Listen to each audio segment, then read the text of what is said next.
patapitatu nthawi pamene kunamveka nkhani zonena kuti State House kapena kuti nyumba ya mtsogoleri wa dziko Kamuzu Palace imeneyo inawonongedwa posatira kuti pa nthawi imene panali kusinthana pakati pa amene amalamulira dziko a chipani cha Malawi Congress Party nkubwerano ulamuliro umene umabwera wa chipani cha Democratic Progressive Party. Panopa titha kutsimikiza zonena kuti nyumba imeneyi ma maintenances amene amatchulidwa kuti amachitika kumeneko amalizika, ndipo zikunena kuti mtsogoleri wa dziko padakale panopa ndi kuti a Professor Arthur Peter Mutharika apitano kukalowa officially ku nyumba imeneyi ya State House ku Lilongwe. Ndena beto kumazakhala mafunso kuti kodi nkhani imene ikuyenda bwanji, kodi zangochitika mwadzidzidzi kuti mtsogoleri wa dziko wapita kukalowa ku State House. Chabwino makosana atifotokoze nkhaniyi motere mwatsatanetsatane kuti muitsatire bwinobwino. Posatiratu kusinthana kwa utsogoleri wa chipani cha Democratic Progressive Party umene unalowa mboma padakale panopa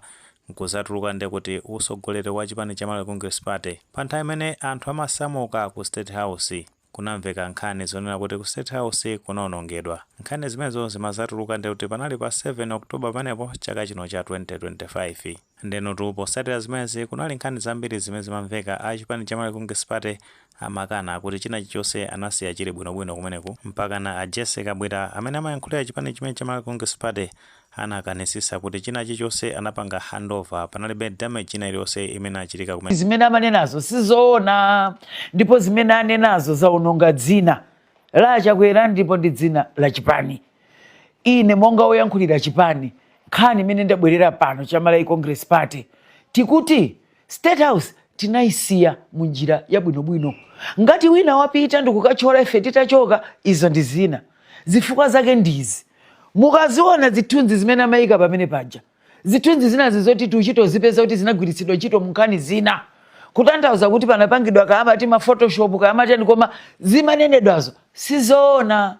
Kumano tinazaona kuti potengera kuti umboni unkavuta nthawi imeneyo ndi ku State House kumeneyo kunazapita mtolankhani wa Times nthawi imeneyo amene anali Kathy Maulili padakale panopa ndi kuti ndamene amayankhulira mtsogoleri wa dziko wa Professor Arthur Peter Mutharika. Ndi anapita ndi media team ya Times ukajambula kumeneko ndamene anazabweretsa no picture ya mmene kunawonongekera ku State House. Ambiri nkhani zake tikuipa kuti tinazitsatira bwino, ifenso tinabwera kuzapanga publish nkhani zokhuza ndi damage imene achitika kumene ku State House. Nkhani yokhuza ndi kuwonongeka kwa ku State House ambiri ankafuna accountability. Tinaonanso kuti mtsogoleri wa chipani cha United Transformation Movement adalisoka bambe panali pa 8 Oktoba pamenepo anazayankhulanso kunena zoti anthu amene anapanga zimenezo they were supposed to be held accountable. Ndi ambiri anayankhulapo amene anazuzula nkhani zokhuza ndi kuwonongeka kwa ku State House. Kuchoka pamenepo pamene kunalipo birthday panali pa 17 Oktoba panepo madeto ngati sakulakwisa chaka chino cha 2025. Tinazona kuti mtsogoleri wa dziko la Professor Arthur Peter Mutharika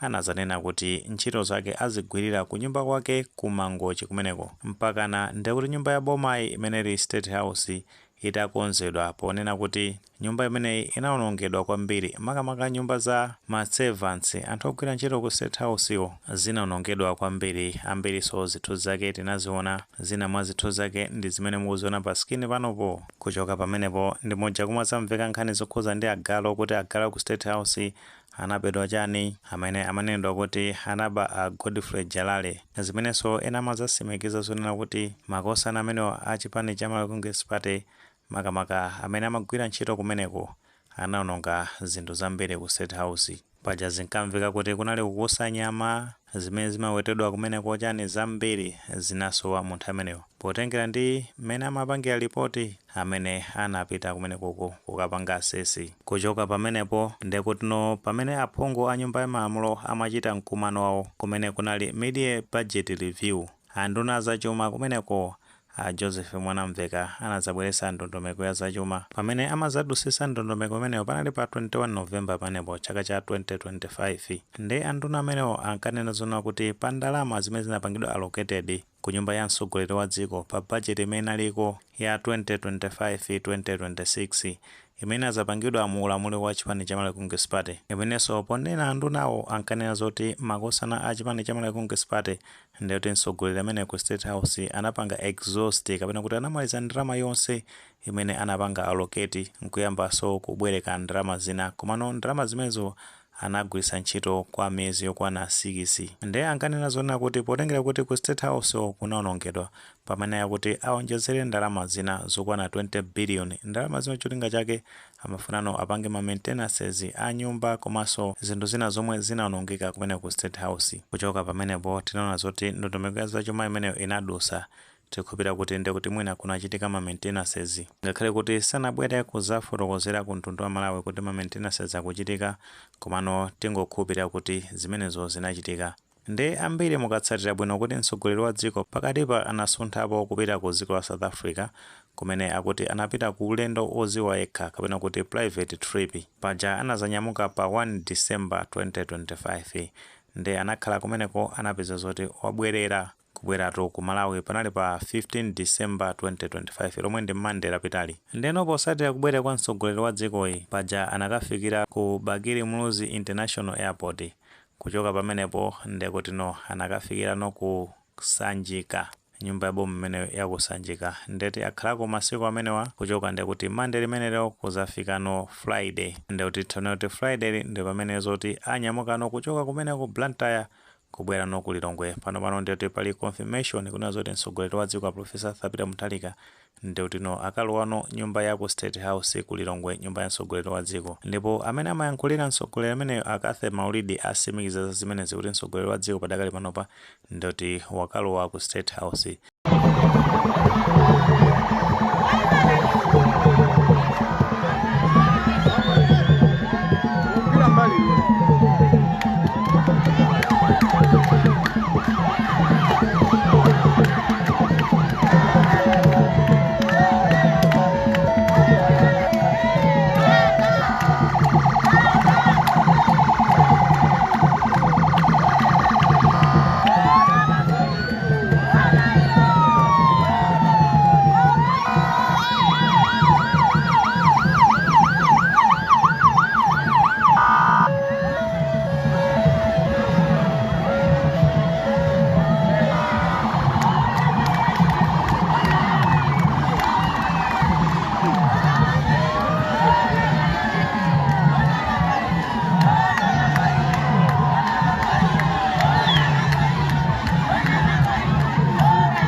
zimeneno ndi chisimikizo kuti kuonongeka kumene kumanenedwa kukhudzana ndi nyumba ya mtsogoleri wa dziko ku State House ndi kuti ma maintenances achitika kumeneko, akonza zonse zimene zinaonongeka kumeneko. Nkothekatu mune maganizo pa nkhani imene. Ngati maganizo amenewo alipo mutha kutifotokoza comment section, koma tikamapereka tilemekezenso maganizo anzathu.